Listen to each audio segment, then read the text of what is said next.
Hello friends and welcome to my channel. तो जी हाँ, बहुत सारे सब्जेक्ट में वैकेंसी आई है for the post of assistant professor और आपके लिए पीएचडी भी कंपलसरी नहीं है।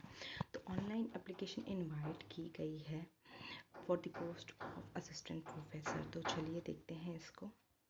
तो बायो केमिस्ट्री में टोटल वैकेंसी आपकी आई है 5, बॉटनी में 11, केमिस्ट्री में 7, कॉमर्स में 5, कंप्यूटर साइंस में 3।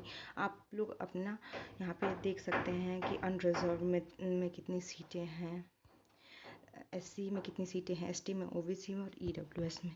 तो बायो केमिस्ट्री में ईडब्ल्यूएस वाले को कोई भी सीट नहीं है, ओबीसी की नहीं है। तो अगर आप ओबीसी और ईडब्ल्यूएस से बिलोंग करते हैं तो बायो केमिस्ट्री में आप लोग यहाँ पर एप्लीकेशन मत डालिएगा।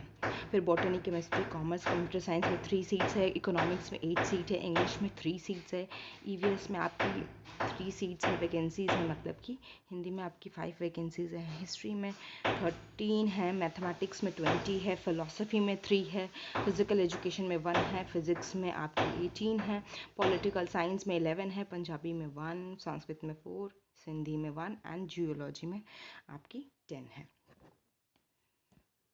तो यहाँ पे यू आर मतलब कि अनरिजर्व कैटेगरी, ओबीसी मतलब other backward classes, SC means schedule caste, ST मतलब कि शेड्यूल ट्राइब, पीडब्ल्यूबीडी मतलब person with benchmark disability, VI मतलब कि शॉर्ट फॉर्म का यहाँ पे एक्सप्लेनेशन दिया गया है, विजुअल इम्पेयरमेंट। तो पूरा आप अच्छे से ये पहले पढ़ लीजिएगा अप्लाई करने से पहले।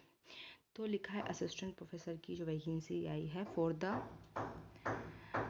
discipline of art, commerce, humanities, law, social science, languages, library science, journalism and mass communication and physical education। Eligibility दी हुई है यहाँ पर आपकी कि मास्टर डिग्री में आपके 55% मार्क्स होने चाहिए, दी हुई है। और आप किसी भी कंसर्न रेलिवेंट और अलाइड सब्जेक्ट में आपने ये डिग्री पाई हो, एक इंडियन यूनिवर्सिटी और या किसी फॉरेन यूनिवर्सिटी से भी। उसके बाद दिया है कि अबव क्वालिफिकेशन 55% मार्क्स के अलावा आपने नेट क्वालिफाई किया हो या CSIR क्वालिफाई किया गया हो, या जिन लोगों ने पीएचडी की है फॉरेन यूनिवर्सिटी से, जिनकी ranking among 500 world university ranking मतलब कि 500 के अंदर है, तो वो भी आपका यहाँ पर अप्लाई कर सकते हैं।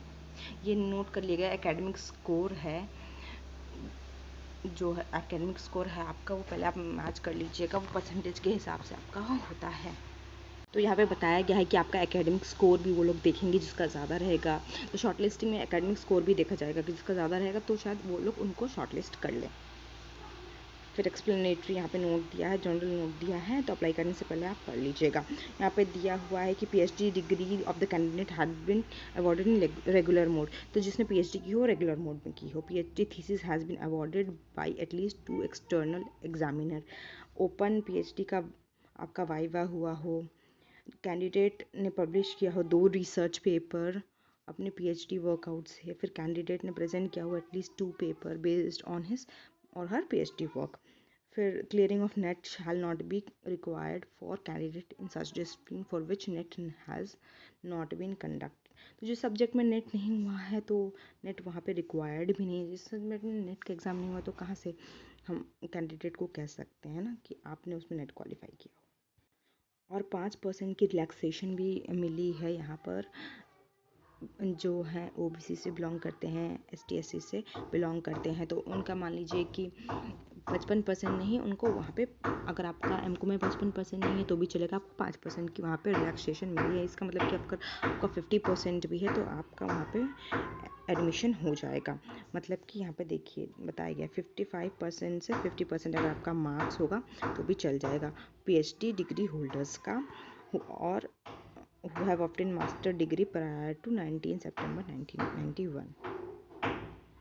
उनको रिलैक्सेशन मिलेगी 5% की, जिन्होंने 19 सितंबर 1991 से पहले अपना मास्टर डिग्री कंप्लीट किया है। उनको भी 50% अगर रहेगा तो उनका भी आप कह सकते हैं वो ये फॉर्म फिल कर सकते हैं। या जो लोग ओबीसी से, एसटी एससी से बिलोंग करते हैं उनको भी 50% मार्क्स रहेगा तो चलेगा। तो आप यहाँ पर देख सकते हैं कि जो आपका यहाँ पे स्कोर डिसाइड होगा कैसे, देखिए, अगर आपका ग्रेजुएशन में 80% से ऊपर है तो 21 आपको स्कोर हो जाएगा। वहीं पे 60 से 80% के बीच में तो 19 आपका स्कोर हो जाएगा। यहाँ पे स्कोर दिया है पोस्ट ग्रेजुएशन में 25, यहाँ पे पीएचडी को बहुत ज़्यादा वेटेज मिली है 25, यहाँ पे स्कोर है नेट विद जेआरएफ, अगर जेआरएफ है तो 10, नेट है तो 8। तो ऐसे ही आपका स्कोर डिसाइड होगा। आपने अगर कोई रिसर्च पेपर लिखा है उसके बेसिस पे आपका एकेडमिक स्कोर डिसाइड होगा, उस बेसिस पे शॉर्ट लिस्टिंग होगी। तो ये न्यूज़ है। अगर आप लोग ये पढ़ लीजिए, अगर आप लोग एलिजिबल हैं तो ज़रूर अप्लाई कीजिए for the post of assistant professor. Till then bye bye, have a nice day.